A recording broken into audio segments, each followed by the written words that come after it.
पिछले वीडियो में हमने पढ़ा था राष्ट्रपति की सामान्यकालीन शक्तियाँ। आज हम पढ़ेंगे राष्ट्रपति की आपातकालीन या संकटकालीन शक्तियाँ। संकटकालीन शक्तियों को हम 3 भागों में पढ़ेंगे। सबसे पहले हम बात करते हैं किसकी, संविधान की, कि भारतीय संविधान, उस संविधान में 22 भाग हैं, उनमें से भाग 18। संविधान का कौन सा भाग? संविधान का 18वां भाग। अनुच्छेद की बात करें तो अनुच्छेद 352 से लेकर 360 तक किसका उल्लेख मिलता है? हमें राष्ट्रपति की आपातकालीन शक्तियों का उल्लेख मिलता है। अब पहले आपातकाल की हम बात कर लेते हैं। इसको बोलते हैं राष्ट्रीय आपातकाल। तो पहले वाले आपातकाल की बात करें, इसे हम बोलते हैं राष्ट्रीय आपातकाल। अगर अनुच्छेद की बात करें तो अनुच्छेद 352, अनुच्छेद 352 में किसका उल्लेख मिलता है? हमें राष्ट्रीय आपातकाल का। अब देखो, राष्ट्रीय आपातकाल किन परिस्थितियों में लागू होता है? तो मूल संविधान की पहले बात करते हैं। मूल संविधान, और मूल संविधान में 3 प्रावधान थे। या तो युद्ध हो जाए,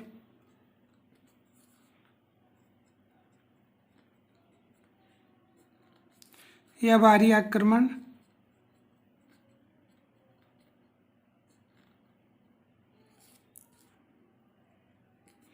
या फिर आंतरिक अशांति। तो मूल संविधान में ऐसी व्यवस्था कर रखी थी कि युद्ध हो जाए, या बाहरी आक्रमण हो, या फिर आंतरिक अशांति हो। इन तीनों परिस्थितियों में से कोई भी परिस्थिति अगर उत्पन्न हो रही है या होने की क्या हो, संभावना हो, तो ऐसी स्थिति में राष्ट्रीय आपातकाल की घोषणा संपूर्ण देश में, जैसे हम बात कर लें कि पूरे देश में, या फिर देश के जो प्रभावित हिस्सा है, ठीक है, उसमें राष्ट्रीय आपातकाल की घोषणा कौन करेगा? राष्ट्रपति।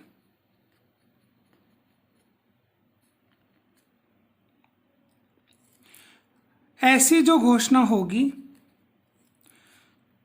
वो कितने महीने लागू रहेगी? 2 महीने क्या रहेगी? लागू, बिना संसद की अनुमति के। वापस से हम बात कर लेते हैं कि राष्ट्रीय आपातकाल अनुच्छेद 352 के तहत कौन लागू करेगा? राष्ट्रपति। ठीक है। मूल संविधान में क्या व्यवस्था थी कि या तो युद्ध हो जाए, या युद्ध होने की क्या हो, संभावना हो। बाहरी आक्रमण या तो हो जाए, या फिर होने की क्या हो, आशंका हो, या फिर देश में आंतरिक अशांति की स्थिति उत्पन्न हो जाए। तो ऐसी स्थिति में राष्ट्रपति अनुच्छेद 352 का प्रयोग करके संपूर्ण देश में या देश के प्रभावित हिस्से में क्या लागू करेंगे? राष्ट्रीय आपातकाल। और बिना संसद की अनुमति के कितने महीने लागू रहेगा? ये 2 महीने लागू रहेगा। ये तो अपनी मूल व्यवस्था थी। इसमें आगे हम बात कर लें, राष्ट्रपति लागू करेंगे तो सलाह किसकी होगी? तो सलाह होगी प्रधानमंत्री की।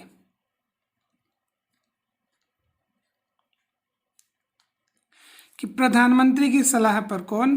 राष्ट्रपति क्या लागू करेंगे? राष्ट्रीय आपातकाल। तो ये पहले मौखिक था,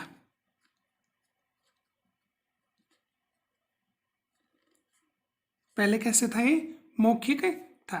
इसमें प्रधानमंत्री राष्ट्रपति को बोलते और राष्ट्रपति क्या लागू कर देते थे? राष्ट्रीय आपातकाल। अब उसके बाद में क्या हुआ? इसका दुरुपयोग हुआ और दुरुपयोग होने के बाद में संविधान में क्या किया गया, संशोधन किया गया। और संविधान में संशोधन कौन सा किया गया, 44वां। तो 44वां संविधान संशोधन हुआ।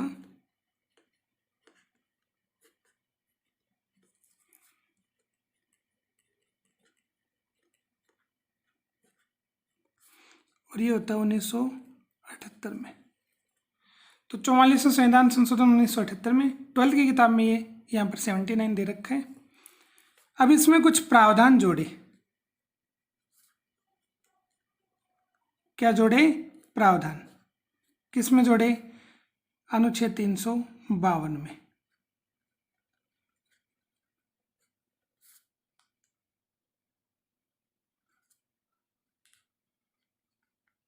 अनुच्छेद 352 में कुछ प्रावधान जोड़े।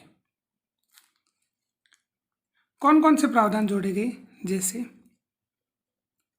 1 नंबर की हम बात कर लें तो इसमें बात आती है कि देखो, पहले ये शब्द था मूल संविधान में कि आंतरिक अशांति की स्थिति उत्पन्न होने पर क्या लागू किया जा सकता है, राष्ट्रीय आपातकाल लागू किया जा सकता है।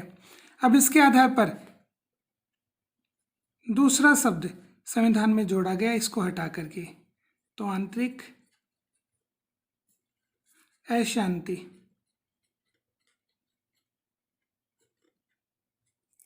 आंतरिक अशांति शब्द को हटाकर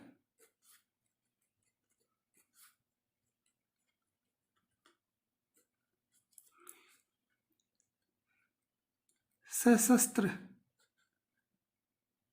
विद्रोह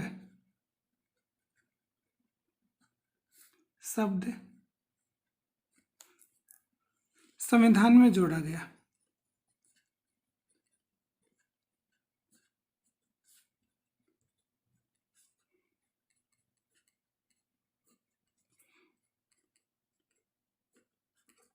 इसका मतलब क्या हुआ, इसका मतलब ये हुआ कि वर्तमान में अगर राष्ट्रीय आपातकाल लागू होगा तो उसमें 3 परिस्थितियां होंगी।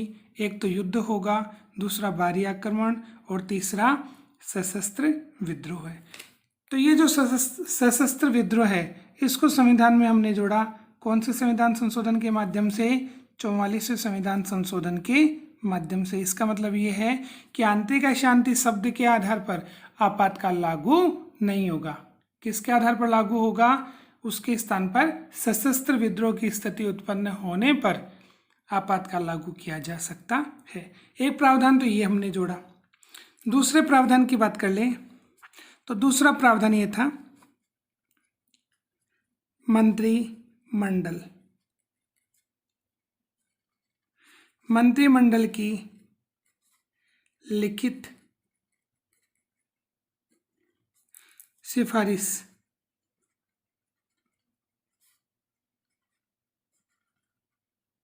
मंत्रिमंडल की लिखित सिफारिश के आधार पर राष्ट्रपति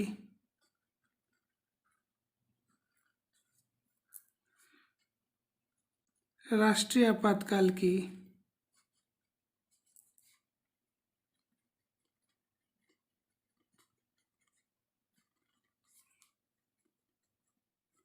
घोषणा करेंगे।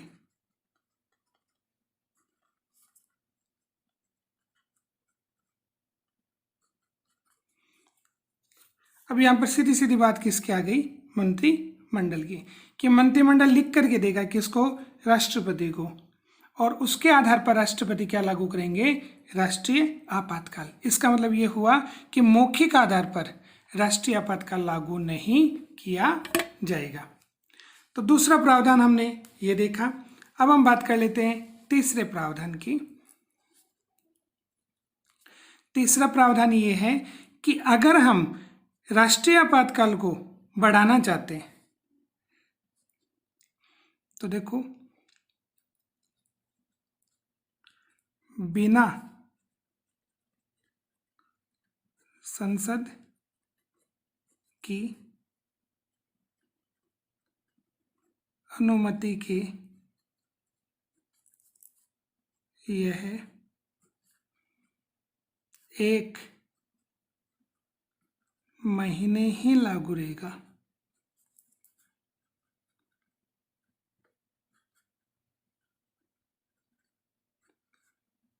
तो मूल संविधान में तो ऐसी व्यवस्था थी कि बिना संसद की अनुमति के 2 महीने लागू रखा जा सकता है किसको, राष्ट्रीय आपातकाल को। लेकिन 44वें संविधान संशोधन के माध्यम से ऐसा प्रावधान किया गया कि बिना संसद की अनुमति के अब इसे मात्र 1 महीने ही लागू रखा जा सकता है। संसद के पृथक पृथक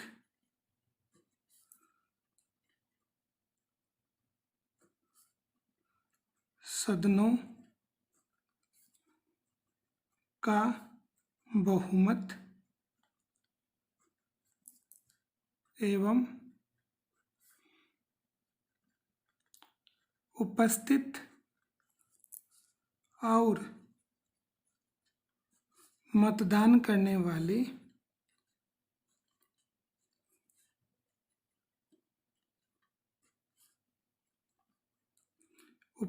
मतदान करने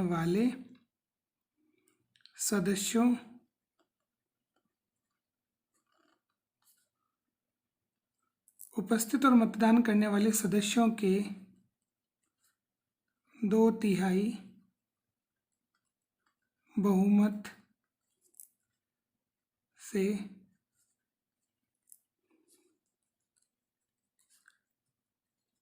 स्वीकृति प्रदान कर इसे 6 महीने बढ़ाया जा सकता है।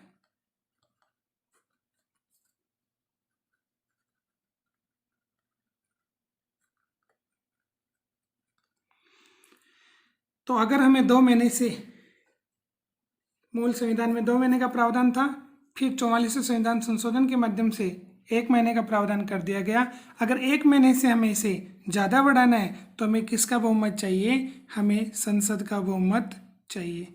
संसद के 2 सदन है, लोकसभा और राज्यसभा, दोनों सदनों का बहुमत अलग अलग, और उसके बाद में वहाँ जो उपस्थित और मतदान करने वाले सदस्य हैं उनका कितना बहुमत चाहिए, 2/3 बहुमत। अगर ये हमें प्राप्त हो जाता है तो राष्ट्रीय आपातकाल को कितने महीने बढ़ाया जा सकता है, 6 महीने बढ़ाया जा सकता है। इस प्रकार से 6 महीने पर हम इसके समय में वृद्धि कर सकते हैं। तो संसद का कौन सा बहुमत चाहिए, विशेष बहुमत चाहिए। तो तीसरा प्रावधान तो ये हुआ। चौथे प्रावधान की हम बात कर लें, लोकसभा के साधारण बहुमत, लोकसभा के साधारण बहुमत के द्वारा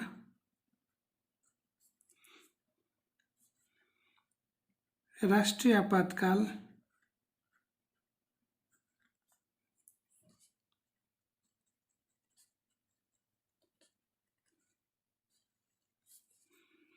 को समाप्त किया जा सकता है।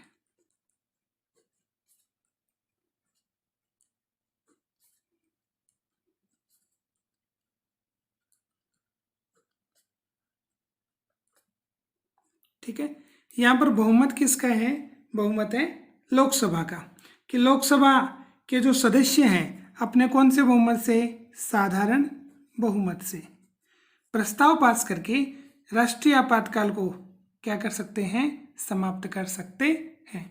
तो ये मुख्य प्रावधान था 44वें संविधान संशोधन के माध्यम से।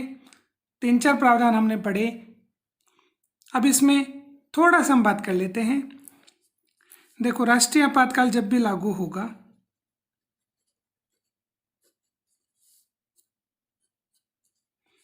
राष्ट्रीय आपातकाल जब भी लागू होगा तो मूल अधिकार, व्यक्ति को प्राप्त जो मूल अधिकार है वो क्या हो जाएंगे, निलंबित। कौन कौन से मूल अधिकार हमें प्राप्त रहेंगे राष्ट्रीय आपातकाल के दौरान? तो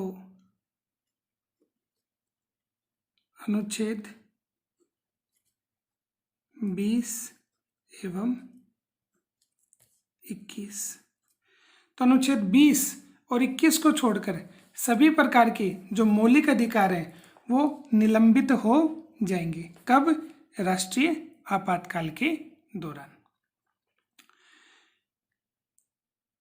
तो राष्ट्रीय आपातकाल में हमने देखा 352 के तहत राष्ट्रपति संपूर्ण देश में या देश के किसी हिस्से में राष्ट्रीय आपातकाल की घोषणा कर सकते हैं। मूल संविधान में बिना संसद की अनुमति के इसे 2 महीने लागू रखा जा सकता था। फिर 44वें संविधान संशोधन के माध्यम से 2 माह के स्थान पर इसे 1 माह लागू रखा जा सकता है। वर्तमान में 3 परिस्थितियों के आधार पर अनुच्छेद 352 का प्रयोग करके राष्ट्रीय आपातकाल लागू रखा जा सकता है, जिसमें एक है युद्ध, एक है बाहरी आक्रमण और एक है सशस्त्र विद्रोह है। अब राष्ट्रीय आपातकाल अब तक कितनी बार लागू रह चुका है? तो राष्ट्रीय आपातकाल अब तक 3 बार लागू रह चुका है।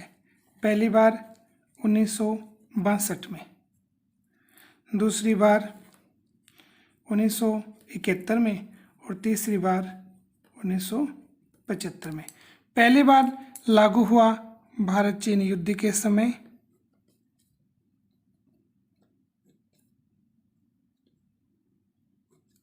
दूसरी बार 1971 में भारत पाकिस्तान,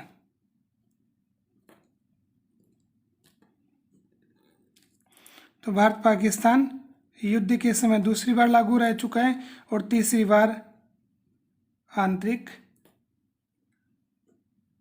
अशांति।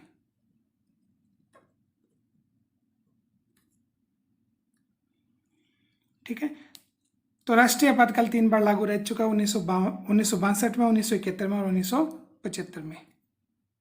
352 के बाद में अगला जो अपना अनुच्छेद आता है वो अनुच्छेद 356 आता है।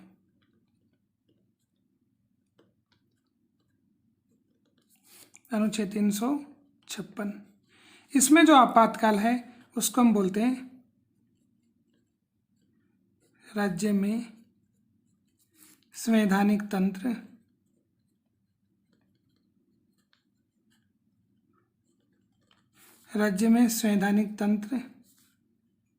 की विफलता।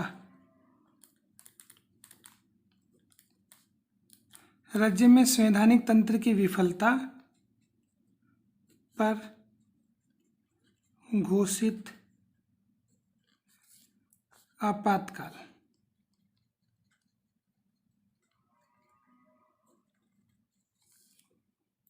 तो राज्य में संवैधानिक तंत्र अगर विफल हो गए हैं तो 356 का प्रयोग करके आपातकाल लागू किया जा सकता है। इसे राष्ट्रपति शासन कहा जाता है। ये राष्ट्रपति शासन संविधान में इसका उल्लेख नहीं है, बल्कि इसको हम व्यवहार में क्या बोल देते हैं, राष्ट्रपति शासन। अब राष्ट्रपति शासन लागू कौन करेगा? तो नाम से पता लग रहा है हमें, राष्ट्रपति। ठीक है, राज्य में देखो संवैधानिक प्रमुख कौन होता है? तो राज्य का संवैधानिक प्रमुख होता है राज्यपाल। या तो राज्यपाल सिफारिश करे किसको? राष्ट्रपति को। तो राज्यपाल की सिफारिश पर राष्ट्रपति उस राज्य में क्या लागू कर सकते हैं? आपातकाल लागू कर सकते हैं। अगर राज्यपाल सिफारिश नहीं करे और राष्ट्रपति को समाधान हो जाए, विश्वास हो जाए कि इस राज्य में संवैधानिक तंत्र विफल हो चुका है, तो राष्ट्रपति अपने शक्ति के आधार पर उस राज्य में क्या लागू कर सकते हैं? राष्ट्रपति शासन लागू कर सकते हैं। अब इस राष्ट्रपति शासन की हम बात कर लें तो राष्ट्रपति शासन बिना संसद की अनुमति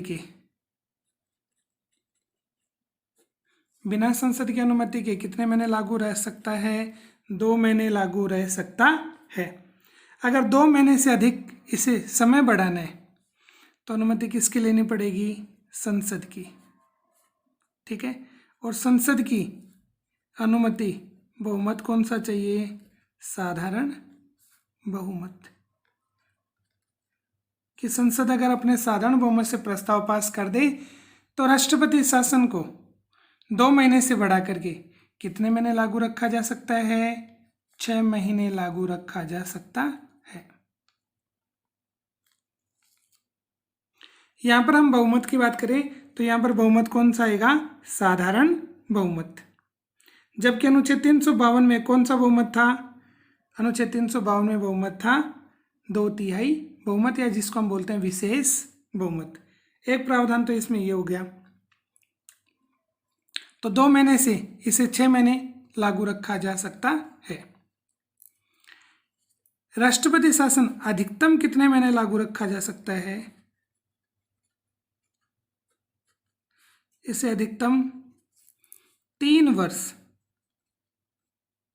लागू रखा जा सकता है। अब देखो, 1 वर्ष कि 6 महीने पर अगर हमने 2 बार समय बढ़ा दिया है तो 1 वर्ष के बाद 1 वर्ष के बाद इसे 2 परिस्थितियों में लागू रखा जा सकता है।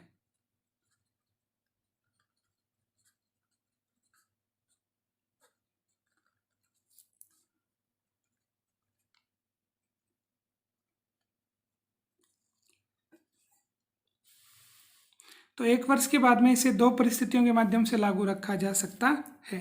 नंबर 1, यदि उस समय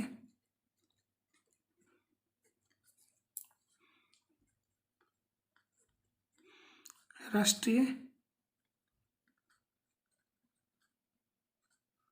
आपातकाल लागू हो।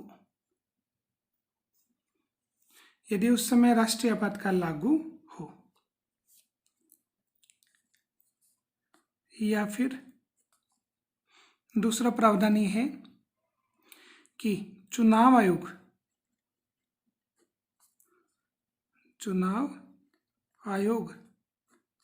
यह प्रमाणित कर दे, चुनाव आयोग यह प्रमाणित कर दे कि उस राज्य में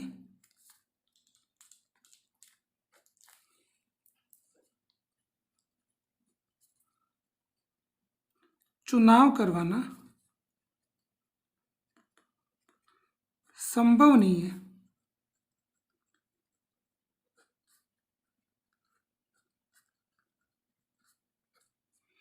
तो 2 परिस्थितियों की हम बात कर रहे थे कि अगर 1 साल के बाद में अगर इसे लागू रखा जाएगा तो या तो उस समय राष्ट्रीय आपातकाल लागू हो, या फिर चुनाव आयोग प्रमाणित कर दे कि इस राज्य में अभी चुनाव करवाना संभव नहीं है।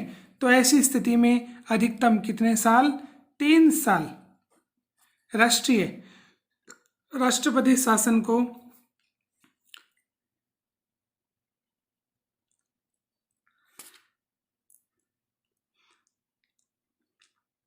तो चुनाव आयोग यह प्रमाणित कर दे कि उस राज्य में चुनाव करवाना संभव नहीं है, तो ऐसी स्थिति में उस राज्य में राष्ट्रपति शासन को 3 वर्ष लागू रखा जा सकता है। अब तक ये कितनी बार लागू रह चुका है? तो 125 से अधिक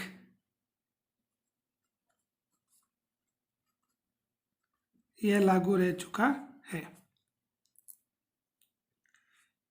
इसका हमेशा क्या होता है? दुरुपयोग।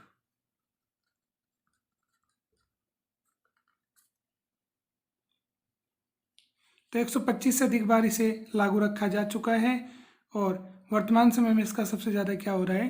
दुरुपयोग हो रहा है। इसके बाद में तीसरे की हम बात कर लें, वित्तीय आपातकाल।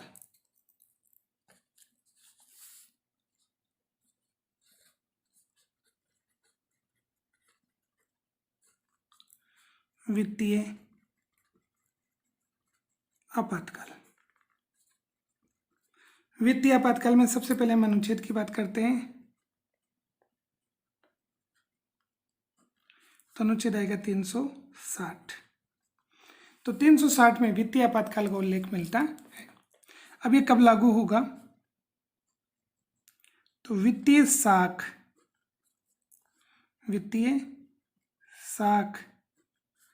का खतरा उत्पन्न होने पर।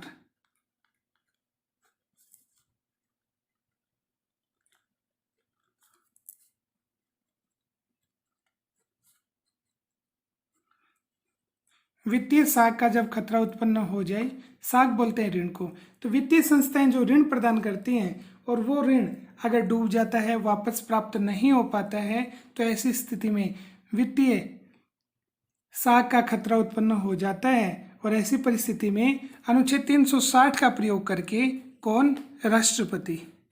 तो तीनों आपातकाल कौन लागू करेंगे? राष्ट्रपति। तो राष्ट्रपति संपूर्ण देश में वित्तीय आपातकाल की घोषणा कर सकते हैं। अभी तक ये कितनी बार लागू हुआ? तो अभी तक ये एक बार भी लागू नहीं हुआ।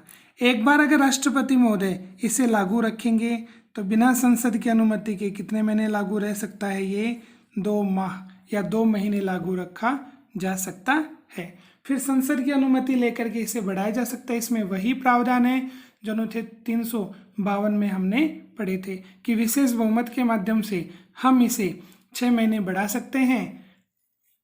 तो भारत में अभी तक एक बार भी ये लागू नहीं रहा है। अब इसमें क्या परिवर्तन आएगा? तो जितने भी केंद्र के अधिकारी और कर्मचारी हैं,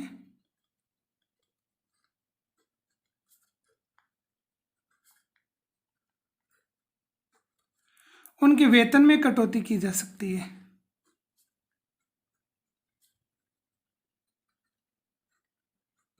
वेतन में की जा सकती है कटौती। तो ये होगा वित्तीय आपातकाल। Please subscribe YouTube channel, share and like it.